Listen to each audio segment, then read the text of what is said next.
नमस्कार दोस्तों। आज मैं आपको सुनाने जा रही हूँ एक नई कहानी, पुरानी बातों की कहानी।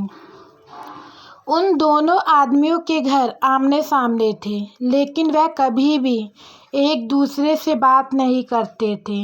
जब भी कभी कोई एक घर में से बाहर निकलता था, तभी दूसरा उसे देखकर अपने घर में ही रहता था। जब तक मैं वहाँ से ना चला जाए, उन दोनों के बीच क्या बात हुई थी, यह कोई भी नहीं जानता था। लेकिन वह आदमी दूसरे को पसंद नहीं करते थे। उन्हें गांव में रहते 1 साल हो गए थे। उनके परिवार का कोई भी सदस्य एक दूसरे से बात करना पसंद नहीं करता था, क्योंकि वह दोनों की बात नहीं करते थे। एक दिन दोनों आदमी काम से बाहर निकले हुए थे, तभी रास्ते में आमने सामने आ गए और एक दूसरे को देखकर वह दोनों रुक गए। तभी वहाँ से तीसरा आदमी आया और कहने लगा कि आप दोनों यहाँ पर काफ़ी देर से खड़े हुए हो। आपको कुछ काम है या कोई दिक्कत है तो मुझे बता दीजिए, मैं आपकी समस्या को दूर कर सकता हूँ। तभी उनमें से एक आदमी कहने लगा कि मुझे यह आदमी पसंद नहीं है, इसे मेरे सामने से ले जाओ। अगर यह यहाँ पर रहेगा तो मैं दूसरी तरफ नहीं जा पाऊँगा। तीसरा आदमी सोचने लगा कि इन दोनों के बीच पता नहीं क्या बात है, ये दोनों एक दूसरे के सामने आकर खड़े हो गए हैं। तीसरा आदमी कहने लगा कि तुम्हें पिछली बातों को भूलकर आगे बढ़ना चाहिए। अगर कोई समस्या तुम्हारे बीच में है तो भी उसे घर पर जाकर ही सुलझाया जाए। यहाँ पर रास्ते में खड़े होने से कुछ भी हासिल नहीं होगा। दोनों आदमी कहने लगे कि तुम्हें इससे कोई मतलब नहीं है कि हम यहाँ पर क्या कर रहे हैं। अगर तुम्हें कोई काम नहीं है तो तुम यहाँ से जा सकते हो। तीसरा आदमी सोचने लगा कि पता नहीं यह क्यों खड़े हुए हैं, मुझे इनसे कोई मतलब नहीं है। मैं तो समझ रहा था, लेकिन कोई भी समझने को तैयार नहीं था, इसलिए वह आदमी चला गया। तभी गांव का मुखिया आया। उसने देखा कि दोनों आदमी खड़े हुए हैं।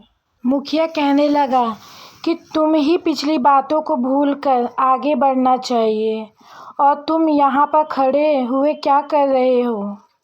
इसलिए मुखिया ने कहा कि तुम यहाँ से चले जाना चाहिए। मुखिया की बात सुनकर दोनों आदमी एक दूसरे को देखते हुए वहाँ से चले गए।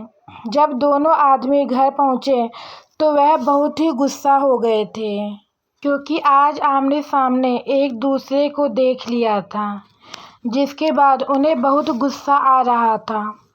वह परिवार में किसी से बात नहीं कर रहे थे।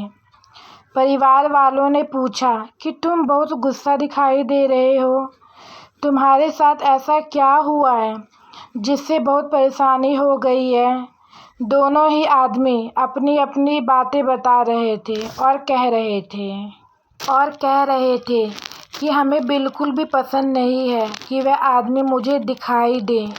जो भी वह आदमी दिखाई देता है तो मेरा मन बिल्कुल भी अच्छा नहीं लगता। उसे देखकर मुझे बहुत परेशानी होती है। मैं कभी भी नहीं चाहता कि वह सामने आए, लेकिन सामने आ जाता है तो इससे मुझे बहुत ही बुरा लगता है। दोनों परिवार के आदमी दोनों आदमी को समझा रहे थे कि हमें पिछली बातों को भूल जाना चाहिए, क्योंकि हम आमने सामने रहते हैं और ऐसा तो होता ही रहता है। जब भी हम में से कोई बाहर निकलेगा तो सामने के घर से कोई ना कोई बाहर आता हुआ दिखाई देगा। अगर हम सभी यही सोचने लगे कि सामने से कोई आ रहा है और हम घर पर ही बैठ रहे थे, इससे हमारे काम नहीं होंगे और हमेशा ही ऐसा होता रहेगा। इस बात को सोचना बहुत ही ज़रूरी हो गया है। लेकिन दोनों आदमी समझने को बिल्कुल भी तैयार नहीं थे, क्योंकि वह एक दूसरे से बहुत ज़्यादा गुस्सा रहते थे। एक दिन सामने वाले घर में ही एक चोर आया। तभी दूसरे आदमी ने देख लिया, क्योंकि सामने के घर से उस घर को अच्छी तरह से देखा जा सकता था। उसने देखा कि एक चोर उनकी छत पर घूम रहा है और वह चोर को छत पर घूमते हुए देखकर उस आदमी ने सोचा कि मुझे बताना चाहिए, नहीं तो यह चोर नुकसान पहुंचा सकता है। आवाज़ लगाने लगा। कुछ ही देर बाद परिवार बाहर खड़े हो गए। तभी उन्होंने देखा कि एक चोर भाग रहा है। तभी समझ चुके थे कि उन्होंने इसलिए आवाज़ लगाई थी जिससे कि चोर वहाँ से भाग जाए। और तभी भी आदमी कहने लगा कि मैं तुम्हारे बारे में बहुत गलत सोचता था, लेकिन तुमने हमारी मदद की, इसलिए हमें फिर से दोस्ती कर लेनी चाहिए। उसके बाद से फिर से दोस्त बन गए हो और पुरानी बातों को भूलकर जीवन में आगे बढ़ने लगे। अगर हमें लगता है कि हम परेशानी को दूर कर सकते हैं और कुछ बातों को अपनाकर जीवन में समस्याओं को ख़त्म कर सकते हैं, तो ऐसा हमें बिल्कुल करना चाहिए। कभी कभी हमें पुरानी बातों को भूलकर जीवन में आगे बढ़ना चाहिए। अगर पुरानी बातों को सोचते रहेंगे तो इससे हमारे आने वाले जीवन पर बहुत गहरा प्रभाव पड़ेगा। बहुत सी ऐसी बातें होती हैं जिन्हें भूल जाना ही अच्छा होता है, क्योंकि उससे जीवन प्रभावित हो सकता है। इसलिए पुरानी बातों को भूलकर जीवन में आगे बढ़ते रहना ही सफलता की ओर जाना कहलाता है।